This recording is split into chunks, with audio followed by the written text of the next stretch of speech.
Hello, everyone. Welcome to the Season 34 ISFL and DSFL Award Show. My name is S34, and I'm joined by a handful of guys tonight. First, we have Crody. Hi, everybody. My name is Crody Man. I'm the co-general manager of the Chicago Butchers. Happy to be here. And we also have the NC 206. Hey everybody, I'm now the co-GM of the Minnesota Grey Ducks. Hard to say Dallas. Not in...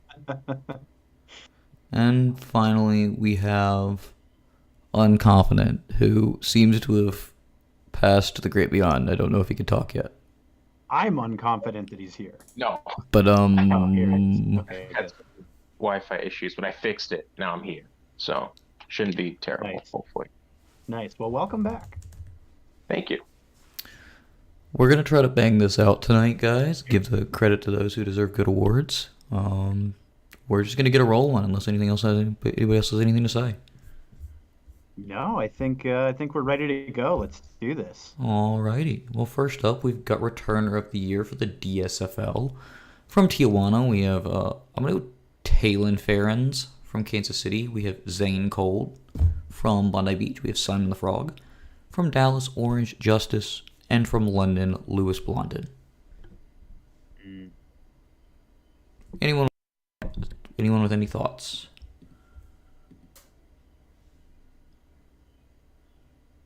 Definitely not me looking for the comprehensive stat sheet right now. I don't. We need that. I'm definitely not looking for it right now as I'm on here. Let me see if I can find that for y'all.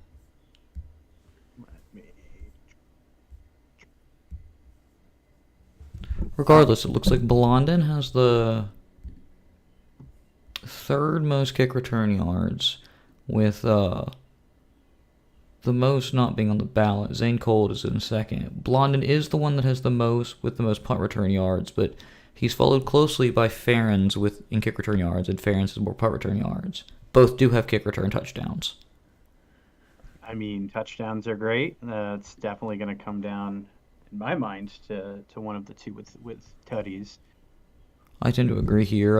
Some of the other competitors seem to be a little low. Orange Justice only has 6 kick return yards on the year for 139 yards. He's got a solid average compared to the rest of the DSFL, but even then, Ferentz has 30 kick return yards and a greater kick return average. I like an average myself. I like a high average. You know, everybody wants yards, but I think if you can be consistent, that has a lot of merit as well. So I don't know. It's gonna be a toss-up. Well, let's see. Congratulations to Talon Ferens. It's not quite a surprise when you look to see that he's kind of top in those two big statistics with a lot of volume as well. Mm-hmm. Absolutely. Makes sense. Congratulations. Moving on. We've got the DSFL Punter of the Year. From Dallas, we have Double Doink.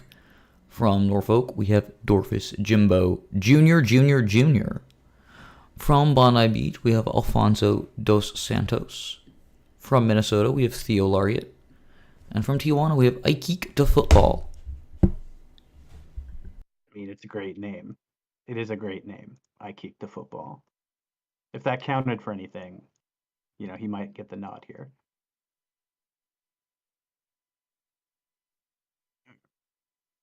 NC, this is kind of your domain with the DSFL. What are your thoughts? Ooh.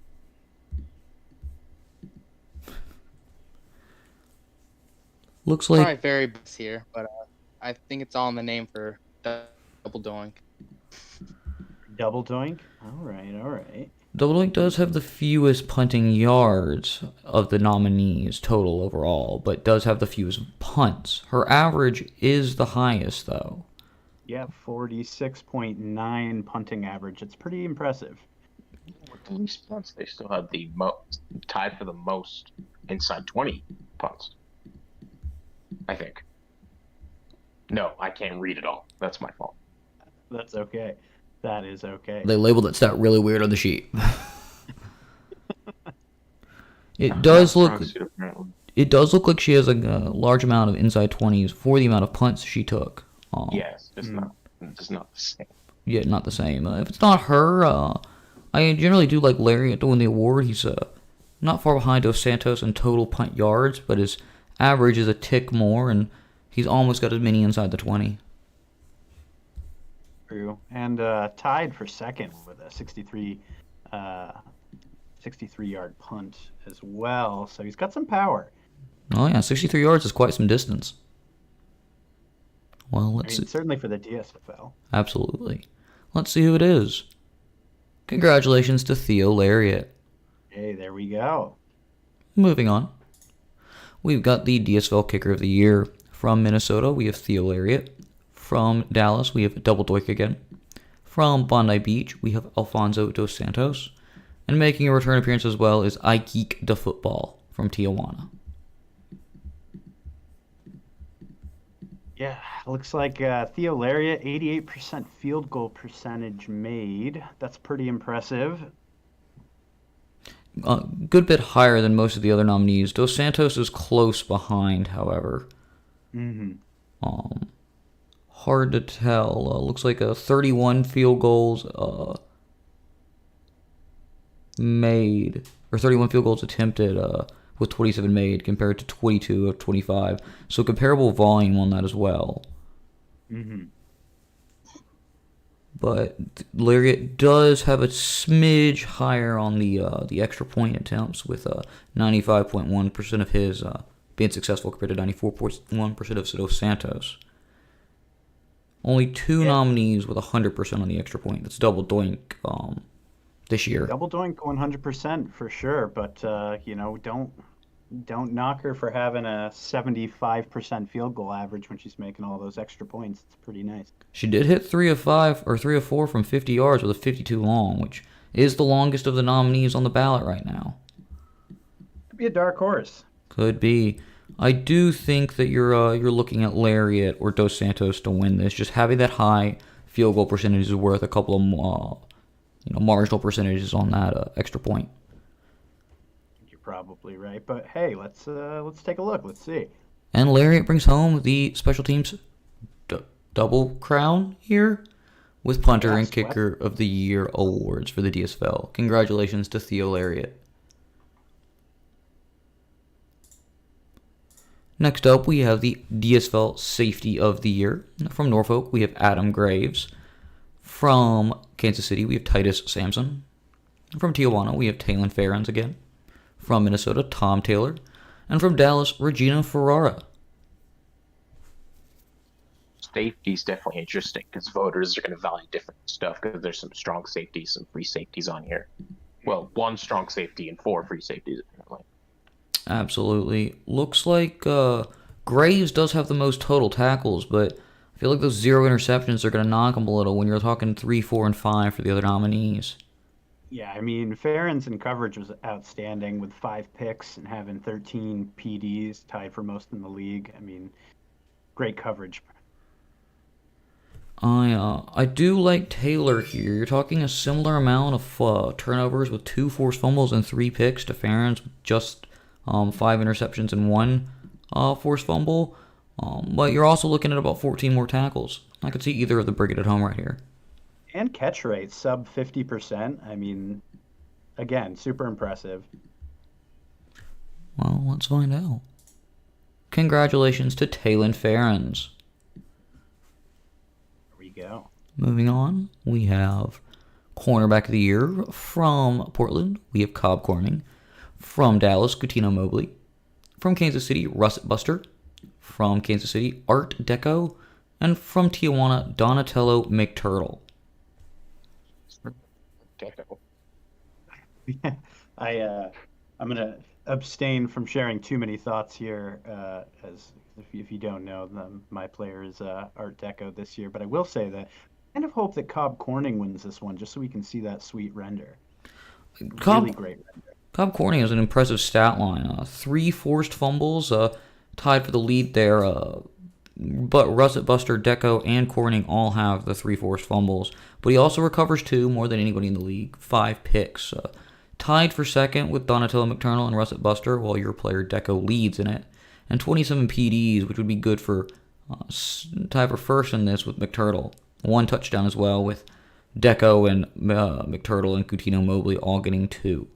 Just diverse stat line there. Definitely a hard one. This is a tough one for sure.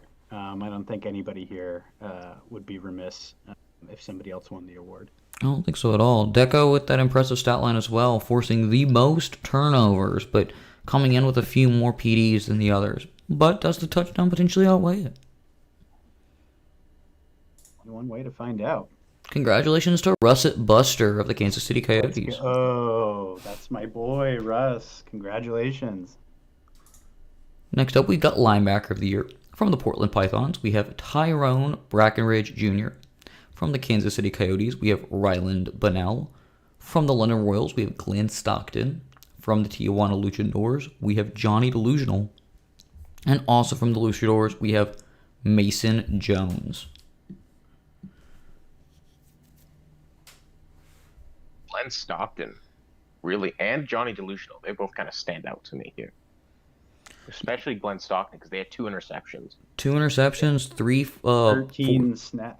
Damn. 13 sacks, 10 tackles for loss. Either first or second in Also- basically every category nominated. Yeah, I'd definitely like to see Stockton here. Let's find out. Ooh, congratulations to Johnny Delusional. More sacks and more tackles for loss. Bring him home with the award.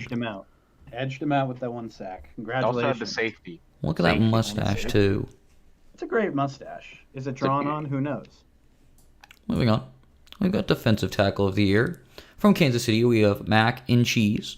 From Dallas, we have Solace Avenger. From Kansas City, we have Patty Pumpernickel.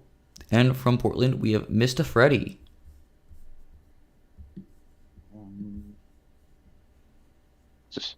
Well, Mr. Freddy had the most sacks and was tied for the most tackles for loss. That generally brings home the award when you're talking about defensive tackle.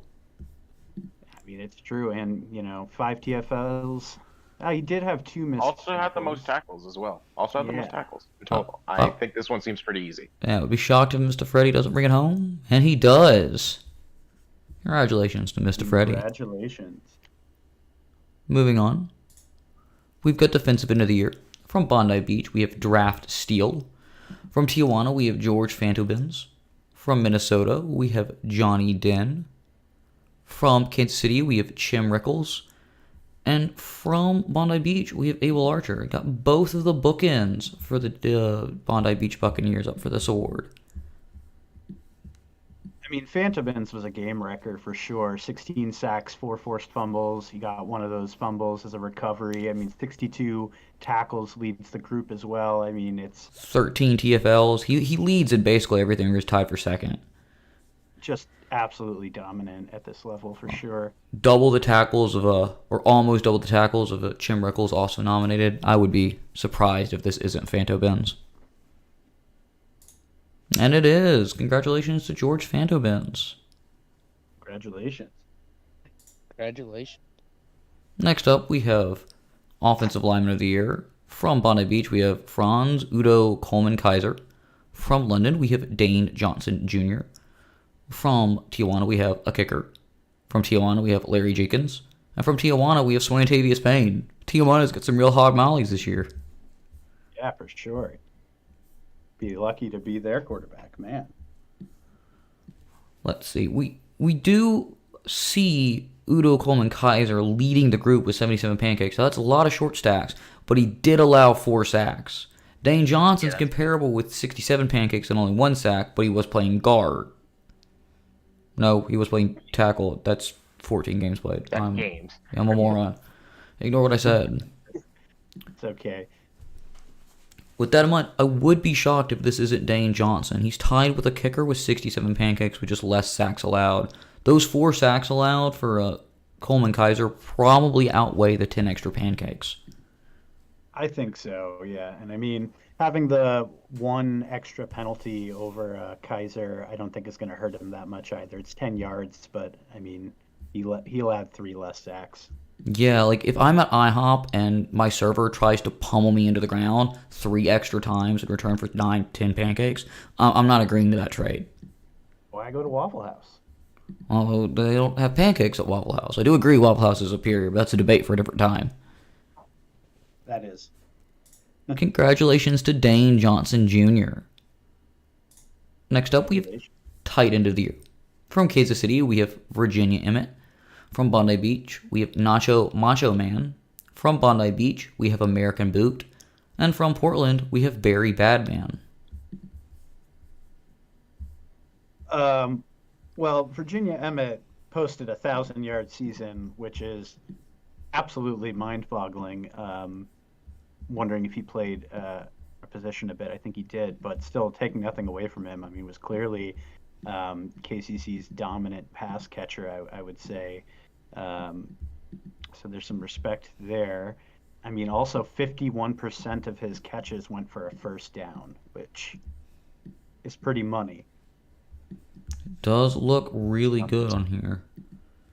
Good offensive tight end in the DSFL. Always love to see that. Does look like guys like Nacho Macho Man and Barry Badman, and more in the run game. We're talking 31 pancakes and 21 or 25 pancakes comparably, each only allowing 1 sack. But neither American Boot nor Virginia Emmett, who played a little bit more in the pass game, it looks like, allowed a sack. So just depends on what the voters are looking for here. Congratulations to American Boot. A lot of yards, more touchdowns, just overall good year. Yep, very good year. Moving on, we've got wide receiver of the year for the DSFL. From Minnesota, we have Captain Billy Stinkwater. From Norfolk, we have Irwin Kemp. From Portland, we have Ollie O'Donnell. From Portland, we have Swantavius Torch. And from Norfolk, we have Lucius Salem. Looks like Lucius Salem has the most yards here, and comes in third with 8 touchdowns, with Stinkwater leading the group with 11. Stinkwater does have an impressive average, 19.1 yards on his average, is over 3.9 more than the closest with Irwin Kemp. He's a lot less targets, but he's taking advantage of them more. Absolutely, he's really getting downfield. I could see either being up for this award here, with Swantavius Torch not being a bad dark horse. He's a few more yards than Stinkwater, but about 300 behind Salem. But those 2 touchdowns might make voters turn their head. It's true, and he posts a better catch rate with 63.5%. Well, Lucius Salem has brought home the award, guys. Congratulations to Lucius Salem. Congratulations. Moving on, we've got running back of the year for the DSFL. From Minnesota, we have Kawhi Bartok. From Dallas, Orange Justice. From Portland, Rab the Crab. From Kansas City, Zane Cold. And from London, Lenny Lyons. Ironically, playing for the Lions. I'm funny. I'll be here all week. Like, actually, I'll be here this Saturday for the DSFL draft. Y'all tune in. Tune in. Don't miss it. I will be here for at least a week. Another Kawhi Bartok good season. Oh, absolutely. 1,700 yards of the DSFL. On the running game. Yeah, 15 touchdowns. Taking Minnesota to the Ultimini. We'll ignore what happened in the Ultimini. No one saw that game. No, nobody.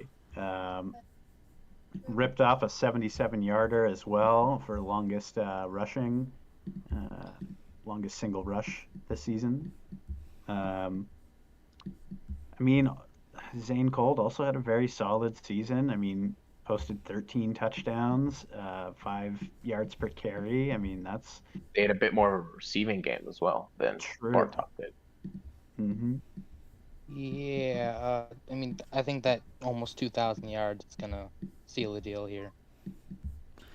I do see a big number and become inclined to consider that person for an award. So let's see.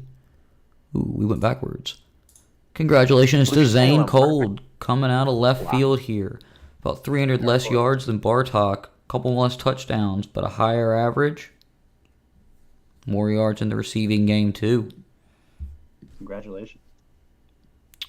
Moving on, we have quarterback of the year from Dallas. We have Christian Marciano.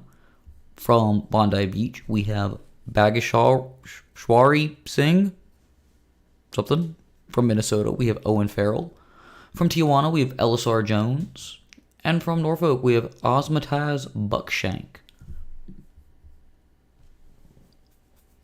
Well, Owen Farrell posts the best QBR of the group with 94.4. So he's a fairly efficient passer, which is good to see, especially at the DSFL level. A much lower rating for Buckshank at 75.7, but those 4,800 yards are hard to ignore. Does come with a negative touchdown interception ratio, though. Definition of a gunslinger in the DSFL. And Singh and Farrell are both they're both tied with their touchdown interception ratio being 2.6. Pretty neat. It's pretty cool. I could see this also being Marciano there. He posts a little more yards than Farrell and Singh, but similar touchdown interception ratio. And he led the league in his passing percentage, which means he's the most efficient of the bunch. And lo and behold, it is Christian Marciano. Here we go. Matt Stafford rendered. Next up, we have Offensive Rookie of the Year. Looks like Portland has a lot of those offensive rookies. From Portland, we got Rab the Crab, Swantavius Torch, and Ole O'Donnell. We got a 60% chance a Python takes home this award. From Minnesota, Owen Farrell. And from Bondi Beach, American Boot. You gotta like American Boot here because they won their positional award. Absolutely. It's always a good thing to look at. Quarterbacks always also a good thing to look at, too.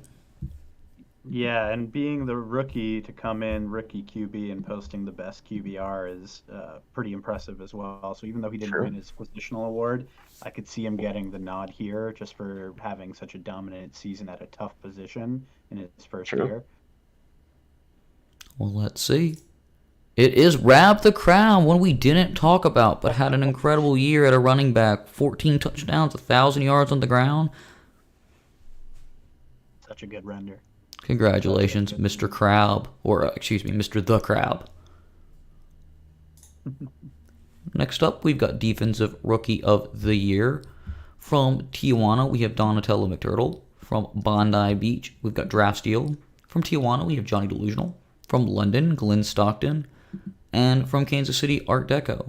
I'll go ahead and throw my hat in the ring for Glenn Stockton here. He had such a dominant year. It's hard not to look at him.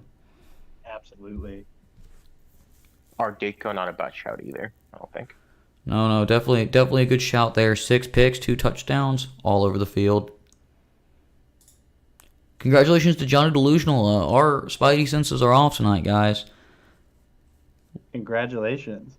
14 sacks, 12 tackles for loss, 6 PDs, a safety. Again, another guy who did a lot for Tijuana. You've got to pick it up. Next up, we have Offensive Performance of the Year. From Kansas City, we have Zane Cold.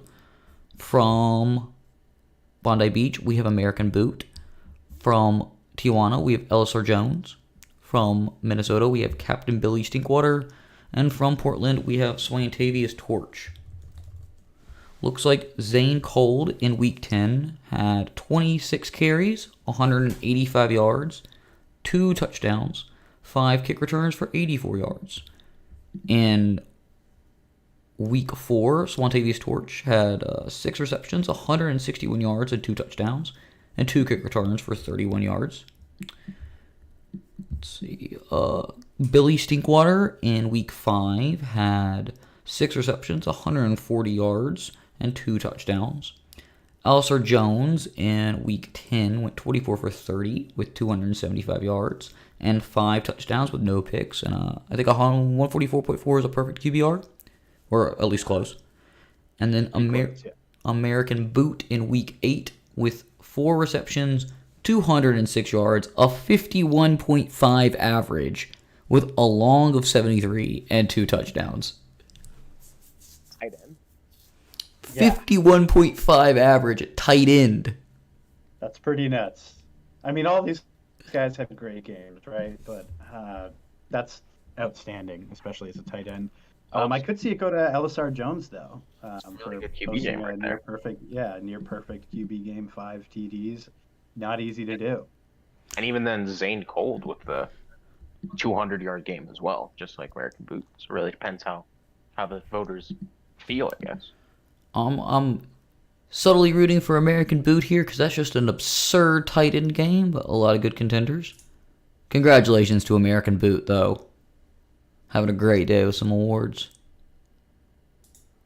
Next up, we have Defensive Performance of the Year. I'm going to read off the stat sheet this time, so I don't have to repeat myself with the stats. Coutinho Mobley in Week 12 put up 14 tackles, 1 interception, 2 kick returns for 44 yards. In Outlaw Sicko Mode from London in Week 5 put up 6 tackles, 1 forced fumble, 2 interceptions, 2 PDs, and 1 touchdown. Ryland Bunnell in Week 3 for Kansas City had 11 tackles, 1 forced fumble, 1 interception, and 1 PD. Let's see. Glenn Stockton for London in Week 5, 8 tackles, 2 TFLs, 3 forced fumbles, 1 sack, 1 interception. And then Art Deco in Week 6 for Kansas City with 7 tackles, 1 sack, 3 interceptions, and 1 PD. 3 forced fumbles and 3 interceptions in different weeks for 2 of these nominees. That feels really strong for both of them. It's a tough choice. It's a tough choice for sure. Don't envy the voters on this one. I do think we're looking at being one of them. Sicko Mode had a good week as well. It just depends on if 1 touchdown or if 1 more PD is worth 1 more interception, depending on how the voters look at it. Congratulations to Sicko Mode. Congratulations. Next up, we have General Managers of the Year for the DSFL. From Bondi Beach, we have Rapid Eagle and Glims TC. From Tijuana, we have Gatasa and Dude Man. From Portland, we have Captain Gusar and Pug Walrus. From Minnesota, we have Painted and Tuba Deuce, I assume? Deus? Tubadoos. Tubadoos. Sure. I was right the first time. And from Dallas, we have Lord Escanor and Dally Pole. Well, congratulations to Dallas first and foremost for winning the Ultra Mini. That usually helps when going for GM of the year. Although it's not a shoo-in. I mean, all these GMs did a fantastic job this season. They all deserve recognition. So it's kind of up to the voters on what they value more here. Absolutely. Congratulations to Lord Escanor and Dally Pole for bringing it home after an Ultimate winning season. Next up, we have Offensive Player of the Year for the DSFL. From Minnesota, we have Kawhi Bartok. From Norfolk, we have Lucius Salem. From Tijuana, we have LSR Jones. From Kansas City, we have Zane Cold. And from Dallas, we have Christian Marciano. I generally think this might be Zane Cold's award to lose. He did win running back of the year over a couple of these guys. Sure. I mean, a couple of these guys won their positional awards, so it's kind of tight, but I do agree that I think this is Zane Cold's award to lose here, so to speak. With that assessment. Well, let's see. Congratulations to LSR Jones. Looks like QBs are just taking it out in terms of being a player of the year. Interesting that the guy who won QB of the year did not win Offensive Player of the Year when they're both on the ballot. I think we might know the result of another award down the road. I'm not smart, but... Next up, we have Defensive Player of the Year. From Tijuana, Johnny Delusional, who has been sweeping some awards this season. London, we have Glenn Stockton and his monster year.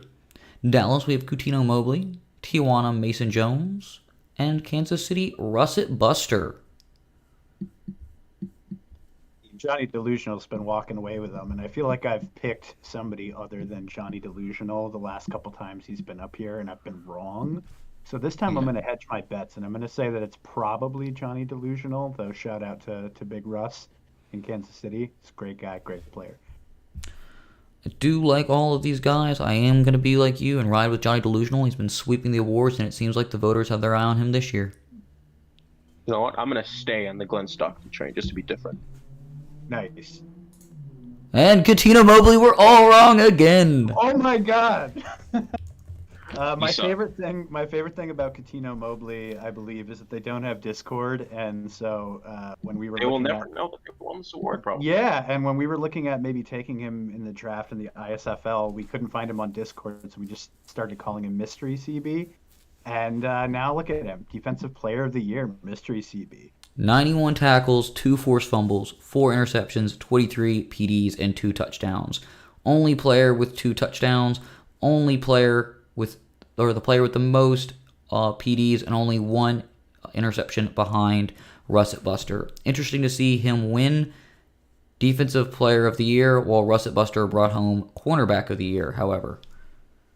Yeah, very interesting.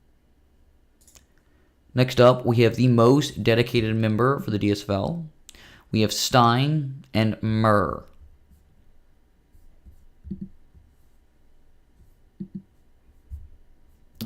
Dedicated, can I say? I know Stein's player is Cobb Corning. I've seen some of his media around. Mm-hmm. Mer picked up a job with the what are they called? Budget team. That's what they do. That's always a helpful thing to do. Also written some media, so media. Both two members we've seen around a good bit, both kind of getting themselves ingrained in the league. I know that Corning was a first-round draft pick in this most recent draft, if I remember correctly. So was Mer. Yeah. So was Mer. So was Murr. Yep. Neither are a bad choice here. And congratulations to Stein, Cobb Corning, and that incredible render for bringing home the DSFL most dedicated member. Was that a hockey helmet? I think it's a football helmet. It just fits weird on the corner. Helmet. The chin strap is just on his nose, and it's sick. It's honestly sick. I love it. I love it. Both of these guys were great nominees. I love the DSFL Most Dedicated Member Award every year, and it's gone to some great people, so congratulations to Stein. And finally, DSFL, not finally, I guess pentultimately, DSFL Most Outstanding Player from Tijuana, LSR Jones. From Louis Blondin of the London Royals, Minnesota, Kawhi Bartok, Dallas, Christian Marciano, and Portland, speak of the devil, Cobb Corning. Well, this one's kind of a crapshoot because publicly voted, so I don't really know who the people like. I voted for Christian Marciano, I think, so I'll ride with who I voted for. Make me feel like I picked something correctly for once. I'm going to go with Cobb Corning again because I want to see the render one more time. Got some great takes in the chat as well. Speaking of Cobb Corning from the last pick, Dreamsloth says amazing. And very good. Let's see. Dreamsloth says that if this award isn't LSR, we should just shut the league down. Oh, Unfortunately, it looks like we're about to shut the league down, boys. Pack it up. Go home. Ooh. Yard number. Congratulations to Kawhi Bartok. Look at that duck. Great duck. What a duck. Kawhi had a great year, and it's good to see her get recognized, even though she didn't win running back of the year. Always got to love somebody who puts up almost 1,800 yards for their team. And finally, the DSFL MVP. From Dallas, we have Christian Marciano. From London, we have Glenn Stockton. From Tijuana, we have George Fantobins. From Minnesota, Kawhi Bartok. And from Tijuana, LSR Jones. Now, LSR Jones will be ineligible to win this award because they did win Offensive Player of the Year. But all 4 are great picks. Interesting to see that the defensive players on here were not the ones up for Most Outstanding Player or didn't win Defensive Player of the Year. Yeah, I mean, I think that this is probably going to be Bartok. But I want it to be a defensive player because I think it's always great when a defensive player gets recognized instead of a skill position. Great seasons for everybody up here, though. I'm going to ride with Marciano here. I think he had a great year, and Dallas did win the Ultimate, which I think might be on voters' minds. True. Very valuable. Let's see. Congratulations to Christian Marciano. Very good. Just offensive player of the year. Next up, we transition to the ISFL awards, where we start with Returner of the Year. First up, we have Austin Copperhead's returner, Bailey Cowabunga, San Jose's J.C. Higgins, Tug Speedman from the Silverbacks, GTJ Goat Tank Jr. from the Otters, and Vincent Sharpay from the Butchers. I'm definitely not switching over to the ISFL stat sheet right now. It's definitely not happening live on the stream. Quick intermission. I think I voted for Tug Speedman because he had the best. Oh, now I don't remember who I voted for. I think it might have been Goat Tank Jr. Actually, looking at this, he had the best averages on both of the kick return and punt returning, and I like it when the returner does both of them. So I think that was my pick. That'd be my pick. Yeah, I mean, Tug Speedman's got a tutty, kick return That is true. touchdown, which I know the voters are going to be looking at. They do like touchdowns. They do like touchdowns. Muford, a great guy out of Chicago, he's got a tutty as well. He didn't return punts though.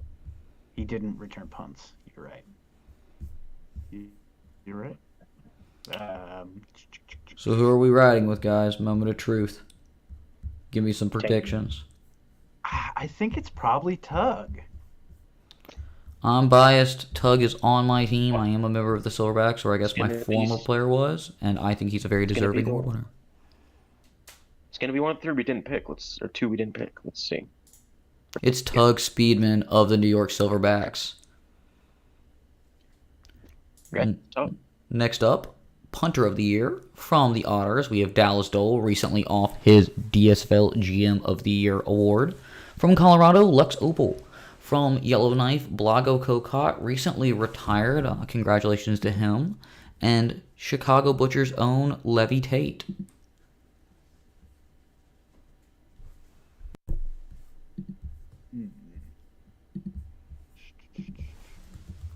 Well, I think the inside 20 percentage, Opal's got that pretty well on lock, 51.25. Actually, wait, no, there's never mind, they're not on here. Yeah, so out of this group, Lux has got the inside 20 rate, which I know is huge for punts. I do like Kokot, though. Only 9% lower on that inside 20 percentage, but a whole heck of a lot more punting yards. Although he did do it on a few more attempts, 8 more total attempts on the year for about 300 total punting yards.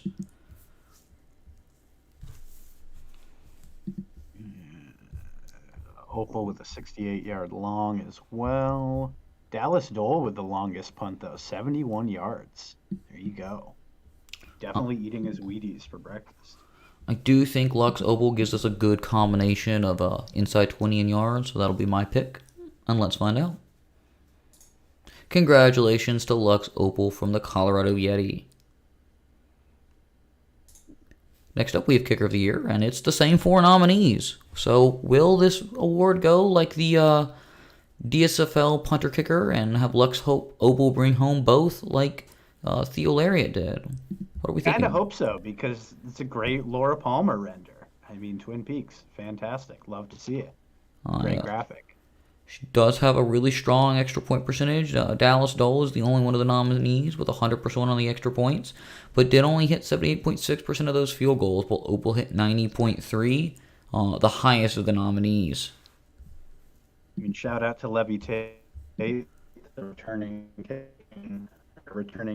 of the year. Obviously, kicked for Chicago. Ultimately, could have won without her. Now, Tate did have a good year. 2 of 3 from 50 plus yards. Pretty good. Long of 51. Opal does have that tied for the first longest kick of the year at 56 yards as well, though.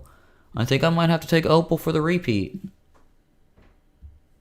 I got Opal too. I'm with you. Let's see. Congratulations to Lux Opal repeating as a kicker of, or doing the double crown I guess is what we landed on of a kicker punter of the year. Somebody's Possible.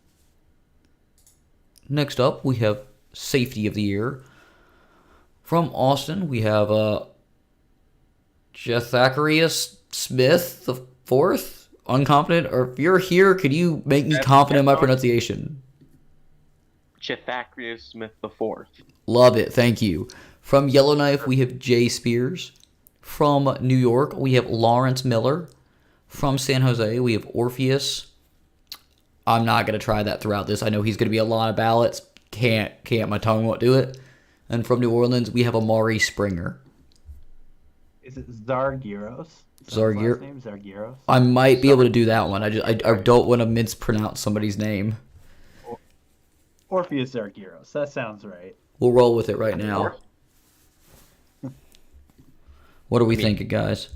Not to discount everyone else's season, but Orpheus literally 6 interceptions, 16 passes, 4 pick sixes, 2 forced fumbles, 2 sacks. I mean, that's a good season. It's a stellar season. 4 defensive tutties have got to win the day here. I think everybody on here had Amari great Springer seasons, too, but that season from Orpheus is just different. You got to consider that Orpheus season 2. Those touchdowns came in like the last handful of games in the season to almost will San Jose to the playoffs. Clutch. Mr. Clutch. And he brings home the award. Congratulations, Orpheus. Can't say I'm surprised with that one. Next up, we have cornerback of the year from the Chicago Butchers. We have Tim Solja. Yellowknife gives us Daniel Foster. Sarasota's Rainey Clark. Honolulu's Davril Levine, also heading towards retirement. Congratulations to him. And Austin's Siege Cameron. This one's definitely interesting because Clark had the most picks and the most passes defended, but they had the worst catch percentage, like by far. Yeah. Mm-hmm. It's close between her and Levine's catch percentage. You're talking about 3% more catches, but when you got a guy like Siege Cameron up there at 59.8 compares to hers of 67.3, now that is a big discrepancy. Solid season from Timmy Solja as well. I mean, did get a pick 6, almost 100 tackles, 99. Passes as well. Yeah, I mean, very solid season. He feels like you're getting the best of all the worlds there. A good amount of picks, a lot of PDs, a touchdown as well, a good amount of tackles, and a catch percentage that puts him smack in the second place spot for lowest catch percentage. I do think this will probably be Clark, though. 6 interceptions feels like a lot. 2 defensive touchdowns. I feel like the voters might overlook that catch percentage because she does feel pretty close to Levine. When a lot of people's catch percentage starts with the number 6, looking at the other digits proves to be a lot of work. True, and splash plays are what win awards. And congratulations to Rainey Clark for bringing home the award. Next up, we have linebacker of the year. From San Jose, we have Konstantin Selic. We have Arizona's Glenn Smart. We have Berlin's Bam Bam McMullet. We have Baltimore's Sheriff Woody. We have Colorado's Scotty McHitz. I mean, Sheriff Woody was built different this season. Just absolute monster. 19 sacks, 8 TFLs, 106 tackles. And I'd say that Glenn Smart was built different to her because he had 10 more tackles for loss and the same amount of sacks, but less forced fumbles. So I don't know. True. Let me just look at. Also, didn't do as well as Woody in the defense in the defensive game in the coverage. Nobody had a higher tackle percentage, so more of a sure tackle. I mean, only by like 4 points or 4%, but it is noteworthy. What are we feeling, guys, here? Are we thinking Glenn Smart? We thinking Sheriff Woody?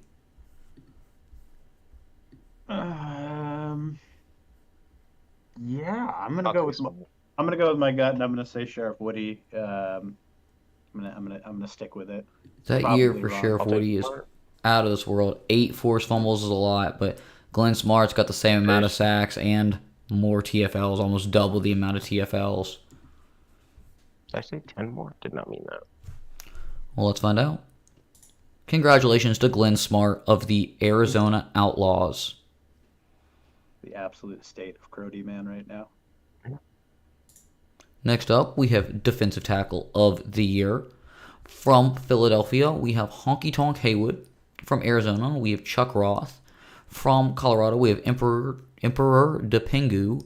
And from New Orleans, we have Cade Williams. I feel like Chuck Roth is on here almost every year. Gotta be a favorite almost every year as well. He's got them tied for the most sacks, most tackles for loss by far, and he's got a safety, which Cade does have. Yeah. But Cade does not have. Never mind. English is hard. 7 tackles for a loss, 100% tackle rate too. I mean, doesn't get much better than that. 3 forced fumbles. Pretty outstanding season again for Chuck Roth. Shout out to Honky Tonk Haywood, who I believe retired this season. Solid season, 7 sacks. 3 TFLs, 1 forced fumble. Stellar career from Haywood. I do think this probably goes to Chuck Roth here. He also just feels like a type of guy who's just hurtling towards an MVP career, always being on this ballot. Definitely. Well, only one way to find out who won. Click the button. Congratulations to Chuck Roth, Outlaws with back-to-back awards. Yeah, well deserved. Next up, we have Defensive End of the Year. From Sarasota, we have David Moyes. From Yellowknife, Leonard Taylor. From Honolulu, David Frank. From Berlin, Marlon Brando, And from Philadelphia, Lucid Dreams. This is a hard one. All these guys really well. Yeah, Moyes, though, with the TFLs is outrageous. I mean, he had 14 TFLs. Nobody else got double digits. 13 sacks for him, too. Sacks. Yeah, 2 forced fumbles, one recovery. Stellar season, absolutely. I do gotta say, some catches, but still solid season. Brando with the 17 sacks feels like the most I've seen from a defensive end in a long time. Those defensive end fixes worked, and if you're a defensive end, I'm jealous of you in the status quo. That's a great position to be playing right now. Buddy's patched to the gills. Well, let's find out. Congratulations to David Moyes. Those TFLs are just absurd.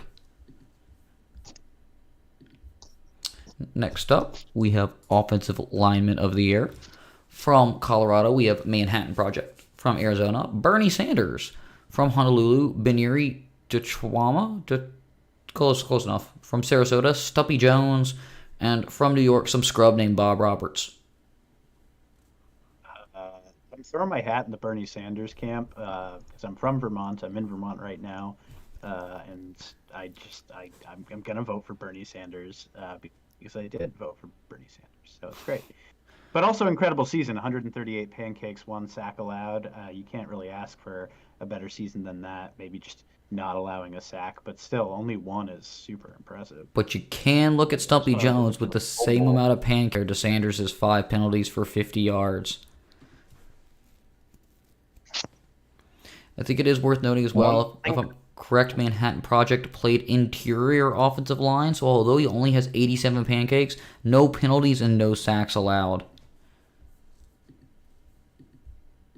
One thing for Bernie Sanders to consider, the voters might have considered, he played guard, and he got the most pancakes. Well, tied with Jones, played tackle. So that could be something to consider.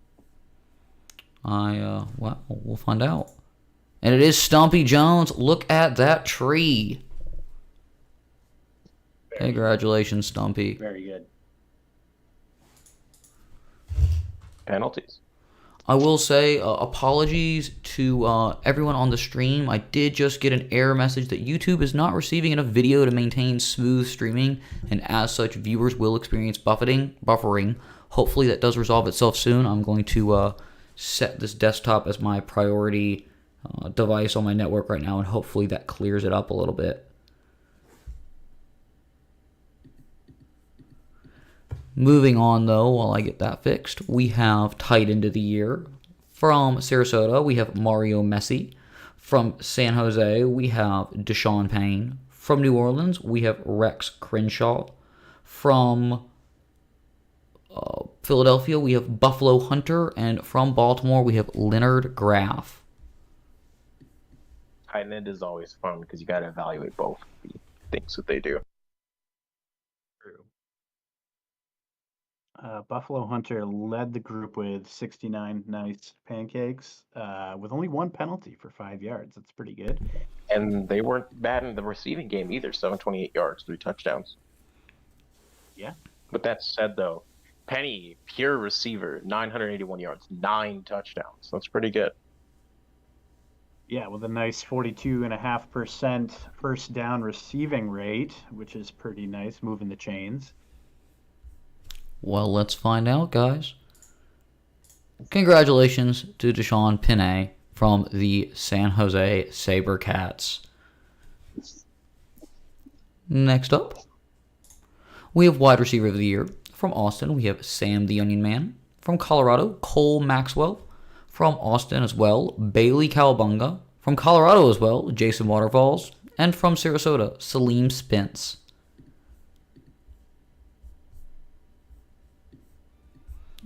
Well, Maxwell had the most pure.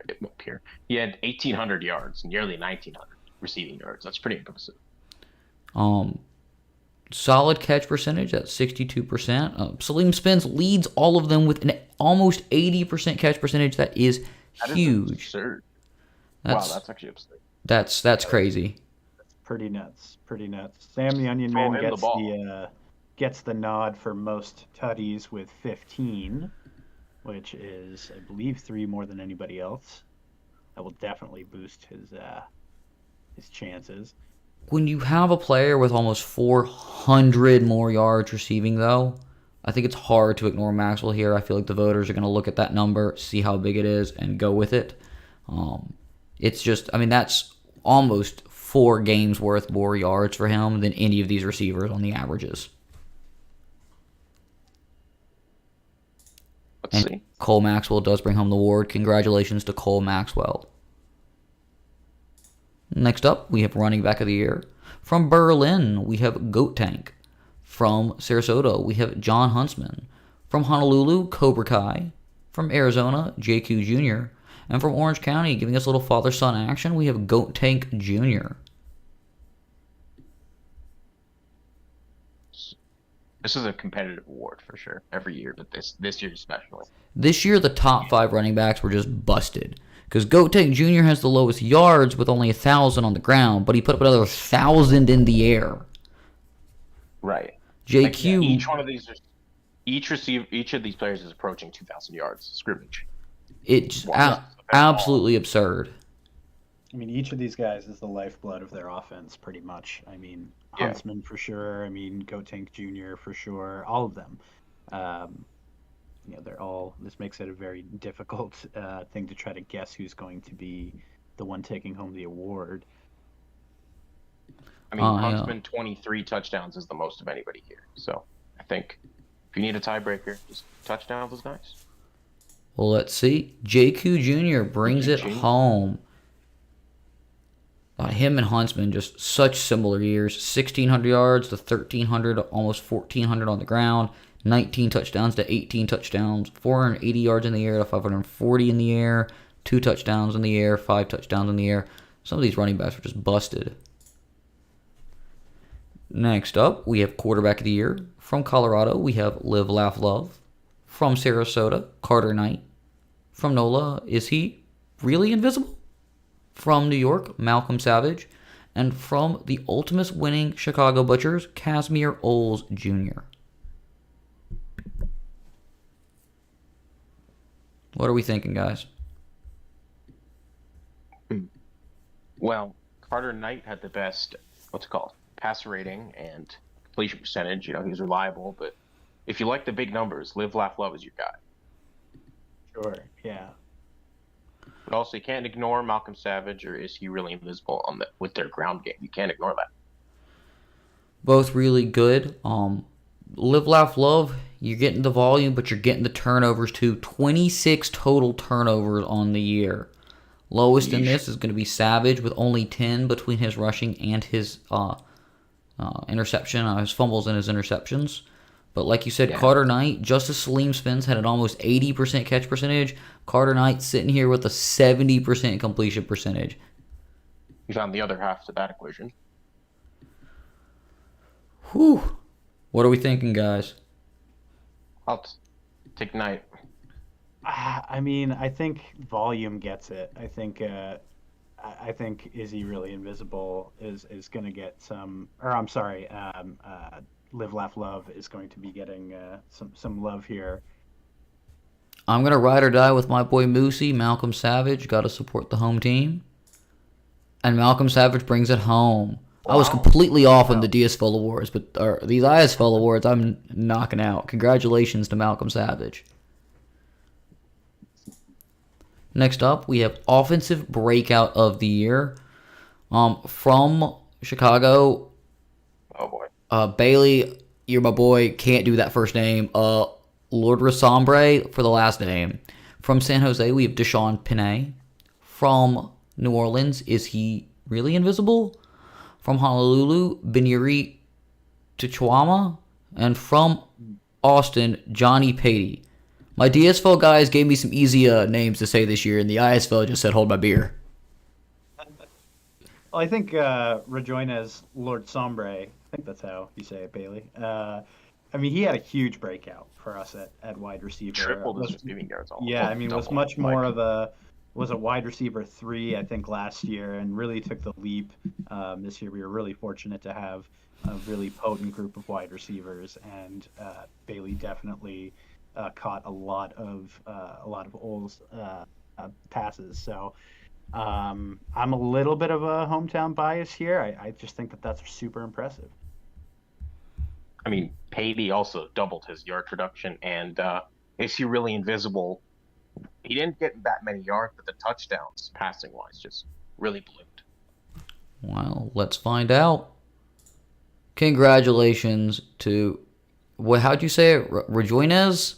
Yeah, Rejoinez, Lord Sombre. I feel like I'm going to see his name later in these slides, so I got to get that one down. Next up, Bailey. Got a Defensive Breakout of the Year from Berlin. We have Marlon Brando. From Colorado, Scotty McHitz. From Sarasota, Rainey Clark. From Philadelphia, Lucid Dreams. And from Austin, Spicy Ron. I'm going with Spicy Ron right off the bat. I want to see that render. I want my guy to win. I want my guy to win, but Lucid Dreams went from 2 sacks to 14, so it's kind of hard. True, and Rainey Clark won a positional award as well. So yeah, Rainey Clark jumping from 71 tackles, 18 PDs, 2 interceptions, and 1 forced fumble to 93 tackles, 31 PDs, 6 interceptions, 1 fumble recovery, and 2 defensive touchdowns. Dreams jumping from 38 tackles, 2 TFLs, 2 sacks, and 2 forced fumbles to 48 tackles, 2 TFLs, 14 sacks, 1 forced fumble, 1 fumble recovery, and 2 safeties.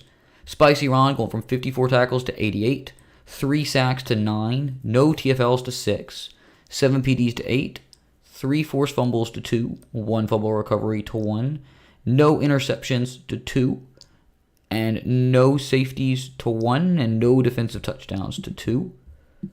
Let's see what else. Brando went from 34 tackles to 50, 1 TFL to 8, 3 sacks to 17. Is actually probably no forced fumbles, no forced fumbles and fumble recoveries to 2 of each, and looks like 1 safety or no safeties to 1 safety. And then we've got McHitz, 77 tackles to 131, 4 TFLs to 7, 4 sacks to 7, dropped from 8 PDs to 4, but added an interception, 1 more fumble or forced fumble, 1 safety, and 1 defensive touchdown. I don't know if that was hard to follow or not. I mean, that's like an all-around Spicy Ron. I like Spicy Ron. I like Brando here too, as well as Dreams. They just busted numbers. Yeah. I'm gonna go Clark. I'm gonna be the dark horse. I'm gonna go Clark. See what happens. Well, it is Marlon Brando, just an absolutely Yeah. bonker improvements in Yeah. his statistics. Look at that render Hard. too.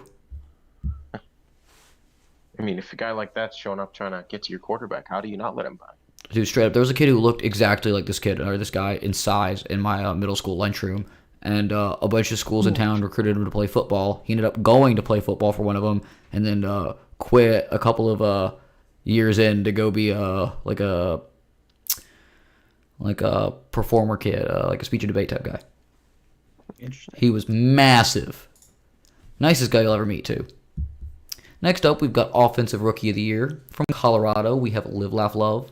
From Austin, we have Big Yoshi. From Berlin, we have Zane Dangle.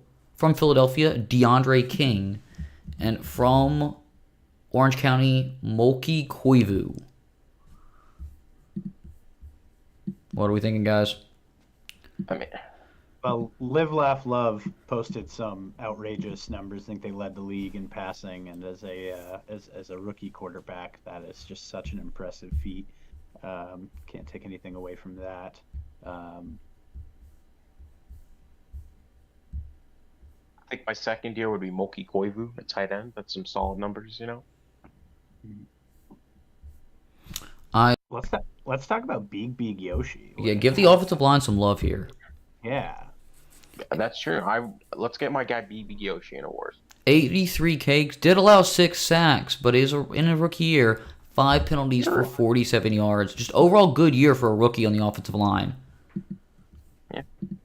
I don't know. I got to ride with Live, Laugh, Love here. The volume is just absurd for a rookie. Running that Verts 80 for sure. Yeety. And it is Live, Laugh, Love bringing home the award. Is that Hunter Renfro? I think so. Interesting. Next up, we have Defensive Rookie of the Year from New York, Dax Dangerfield. From Yellowknife, Darren Arnold. From Chicago, Rumble Ronson. From Colorado, Cross Erickson. And from San Jose, Nick Flint. Well, we were super pleased with Rumble Ronson in Chicago. I mean, he did a little bit of everything. Was just all over the field making splash plays, which is super impressive at that LB3 spot. Just to come in and immediately be an impact player was excellent for us, and obviously we couldn't have got to the playoffs without some of those splash plays. I can see Dax Dangerfield putting up a good case for the award here as well. Lower catch percentage than Clark had when she won Cornerback of the Year and 3 interceptions. Cross Erickson's not somebody to ignore either with 3 interceptions as well.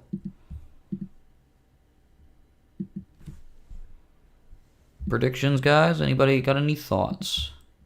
I'll tell you what's in here. Yeah, I'm taking Ronson for sure. I like it. A lot of forced fumbles, a lot of decent amount of sacks, tackles for losses, and they got the safety. So He was all over the field. Congratulations to Rumble Ronson. Next up, we have Offensive Performance of the Year. I'm going to pull these from the sheet so I can just read the stats, and it's going to give me a headache. JQ Jr. in Week 11, 22 rush attempts, 114 yards, 3 touchdowns, 5 receptions, and 53 yards. Dexter Zailren in Week 9, 31 of 39, 434 yards, 5 touchdowns, and a 152.6 QBR. John Huntsman in Week 1 from Sarasota, 19 rushes, 137 yards, 4 touchdowns, 1 reception, 7 yards. Squidward Tentacles in New Orleans in Week 16, 8 receptions, 164 yards, 3 touchdowns. Did do some work in the kick return game with 4 kick returns for 92 yards and 3 punt returns for 40 yards.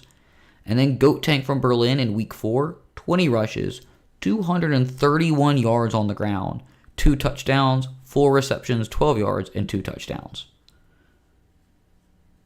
I like the Week 1 statement game by Huntsman here. Almost 200 yards, 4 touchdowns. I mean, that's a great way to start off, letting the league know, that you're going to be a main offensive weapon for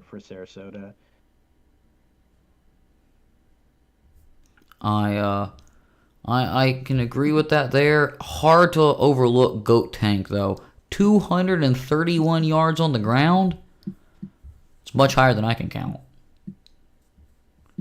Really impressive. That's super crazy. Well, let's find out. It is Zaelrin, quarterback, bringing home the award. Next up, we have Defensive Performance of the Year. Again, from the stat sheet, Vidal Valor from New York in Week 10. 5 tackles, 2 PDs, 2 interceptions, 2 touchdowns. It's a great year. Let's see. Where was I?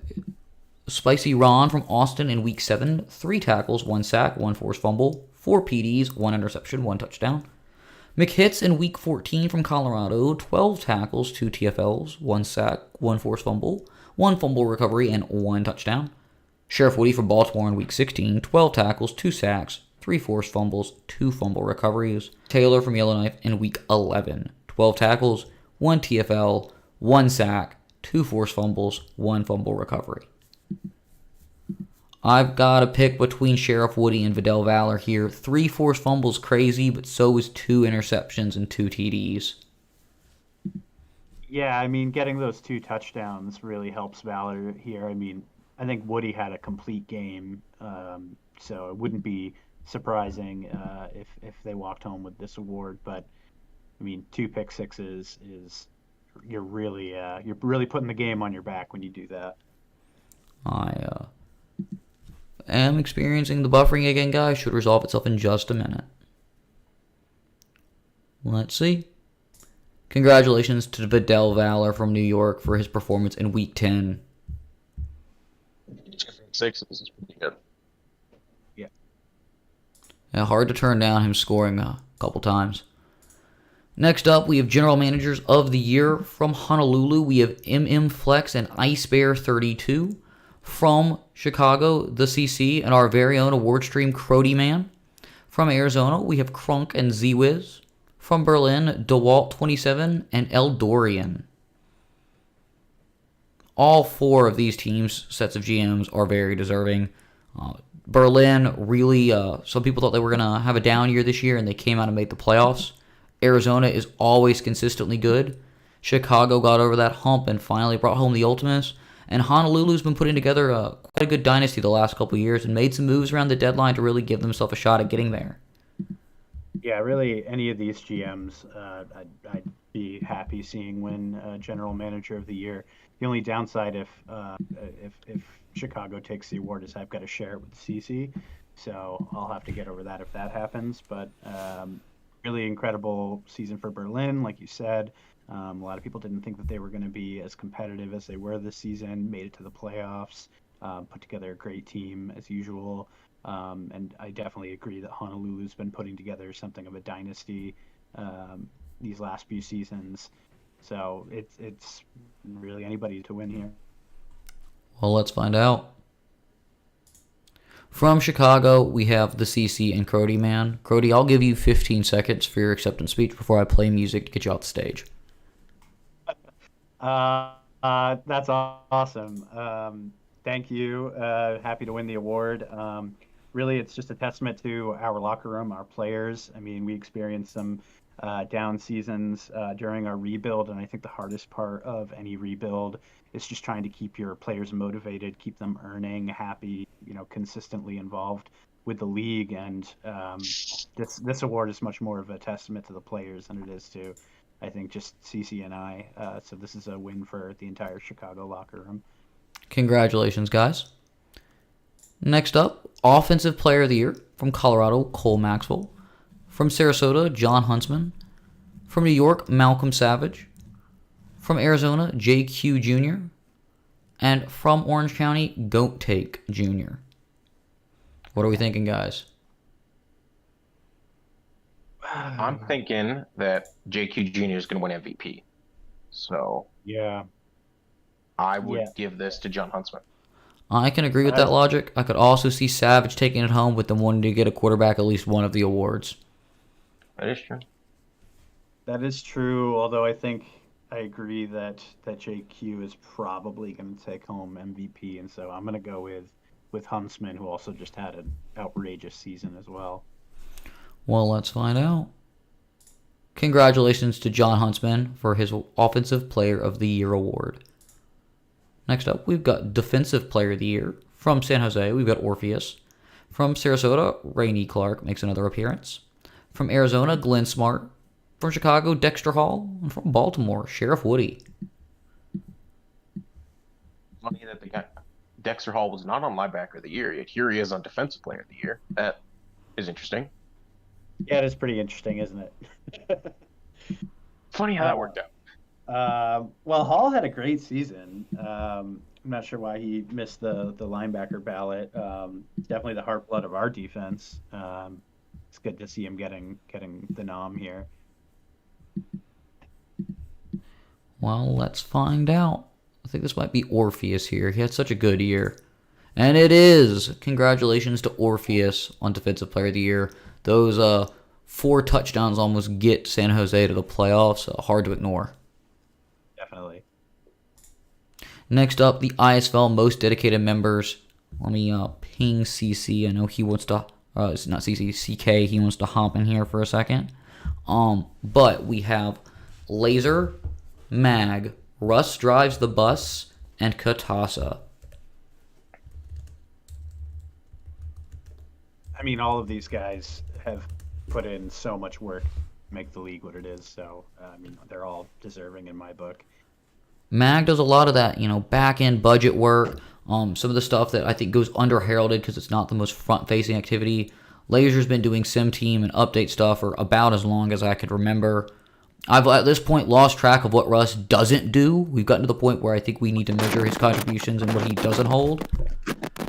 Yeah, and maybe does it all. And Katasa with the wiki work and making sure, and the Hall of Fame work, and making sure that our the league has a history that people can look back on and remember, as well as his work in the DSFL and helping out new members in rookie chat. Also something that you can't understate. I know we also had CK Royal, general manager of the San Jose SaberCats, just hopped in. I know he wants to say a couple words about some of the nominees as well.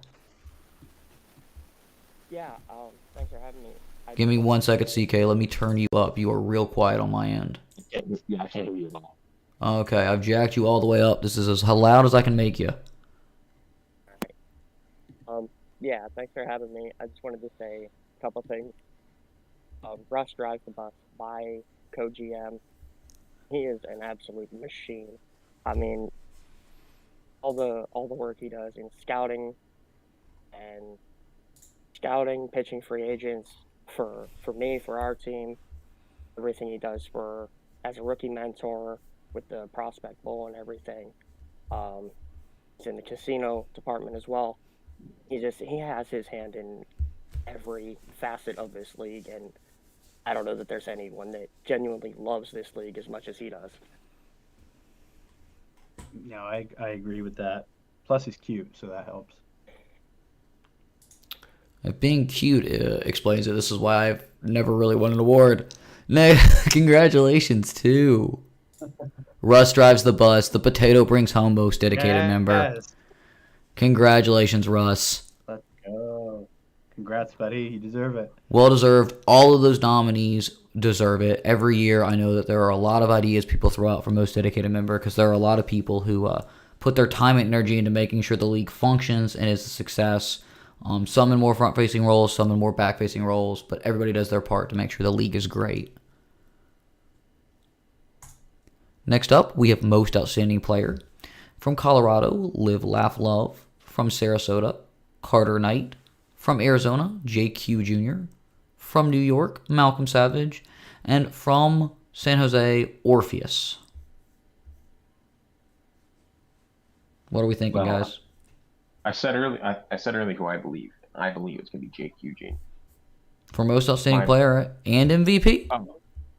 Well, yeah, sure. I thought this was MVP. I forgot this was an award. Yeah. But sure, let's have both. I'm thinking JQ might win MVP, but here I think it's got to come down to either Live, Laugh, Love's crazy rookie year or Orpheus just getting those 4 picks. Yeah, I realized this is Most Outstanding Player. Live, Laugh, Love. Yeah, I mean that's pretty be outstanding by definition. I mean, all of these guys are outstanding, but who's the most outstanding? I think I voted for Malcolm Savage, but I think this might be Live, Laugh, Love, or Orpheus, just depending on whether somebody wants to vote for volume on offensive or volume on defensive side of the ball. Let's find out. Congratulations to Live, Laugh, Love and JQ Jr. with a joint Most Outstanding Player award. I guess I was 200%. Yeah. That's what I was. Most outstanding players. Most Outstanding Awards member picking both to win. Next up, we have MVP. From Sarasota, we have John Huntsman. From San Jose, we have Orpheus. From New York, Malcolm Savage. From Arizona, JQ Jr. And from Berlin, Goat Tank.